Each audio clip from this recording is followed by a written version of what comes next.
The following is a Hennessy Hendo production. It includes excerpts and material from my vast collection of books and general knowledge. My collection spans many centuries and millennia. I upload as I have time, but the sheer volume is just so immense. It would do the people of the world good to listen to some actual classics or educate themselves on all manner of topics from fictional books to philosophy. Please like, comment, share, and subscribe to the channel. Operation Gladio was a covert NATO stay-behind program established during the Cold War to prepare for and counter potential Soviet invasions or communist takeovers in Western Europe. While initially framed as a defensive measure, evidence has suggested its involvement in clandestine operations that included political manipulation, propaganda, and alleged false flag terrorism. The background and origins. 1. Post-World War II. Context. Following World War II, Europe faced the dual challenges of rebuilding and defending against the Soviet Union's expanding influence.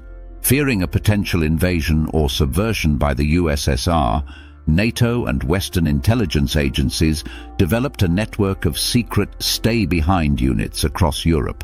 2. Role of NATO and the CIA. The United States and the United Kingdom, primarily through the CIA and MI6, played a central role in organizing and funding the operation.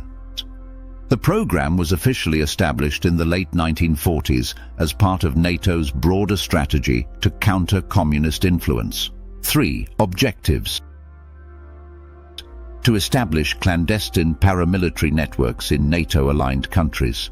To conduct guerrilla warfare, sabotage, and intelligence operations in the event of a Soviet invasion or domestic communist uprising.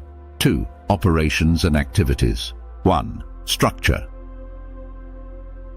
Each NATO country maintained its own stay-behind units, often staffed by military personnel, ex-resistance fighters, and right-wing operatives.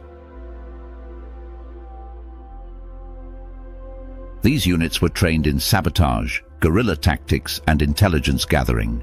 2. Allegations of political manipulation.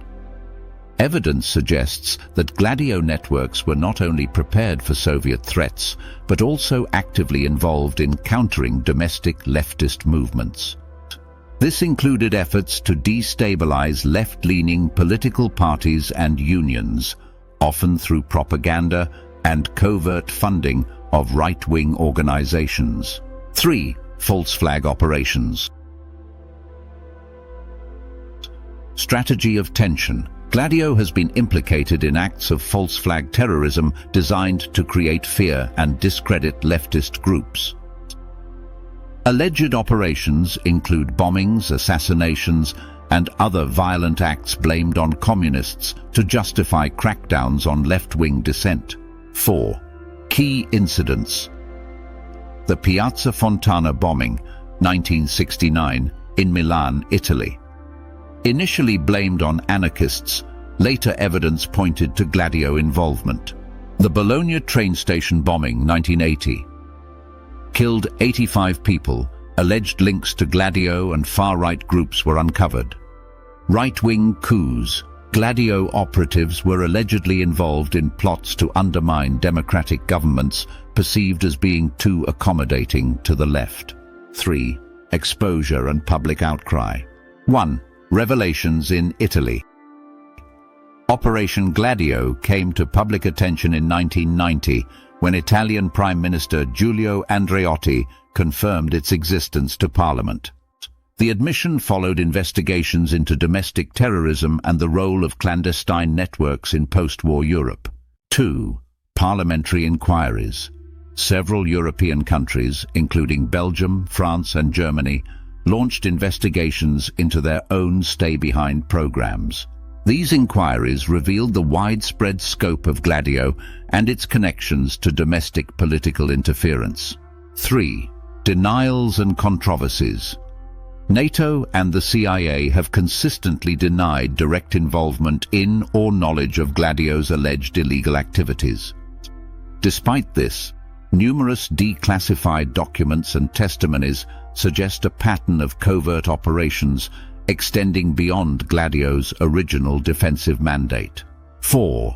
Legacy and implications. 1. Impact on democracy. Gladio operations undermine democratic institutions in Europe by supporting right-wing factions and destabilizing left-leaning governments. The use of violence and fear to manipulate public opinion raised serious ethical and legal questions. 2. Accountability and transparency. Few individuals or organizations were held accountable for the alleged crimes committed under Gladio. The secrecy surrounding the program has fueled conspiracy theories and mistrust in Western intelligence agencies. 3. Geopolitical consequences. Gladio's exposure damaged NATO's credibility, especially in countries like Italy and Greece, where its activities were most pronounced. It also highlighted the blurred lines between national security and political manipulation during the Cold War. 4. Lessons for modern counter-terrorism. The revelations about Gladio underscore the risks of using covert operations to achieve political ends. The program serves as a cautionary tale for the potential misuse of intelligence agencies in democratic societies. 5. Conclusion. Operation Gladio represents a controversial chapter in Cold War history, reflecting the lengths to which Western powers were willing to go to counter perceived communist threats. While its original purpose was to defend against a Soviet invasion, its alleged involvement in false flag terrorism and political manipulation has had far-reaching implications for democratic governance, civil liberties, and public trust. The lessons from Gladio emphasize the need for transparency, accountability, and strict oversight of intelligence and security operations. Thank you for watching. Please share the video. Don't forget to like, comment, and subscribe to the channel. Check out other series including 10-minute synopses or complete audiobooks on Hennessy Hendo on YouTube. Improve your vocabulary. Be more fun at parties. Increase your knowledge. Become a literary master like Hendo.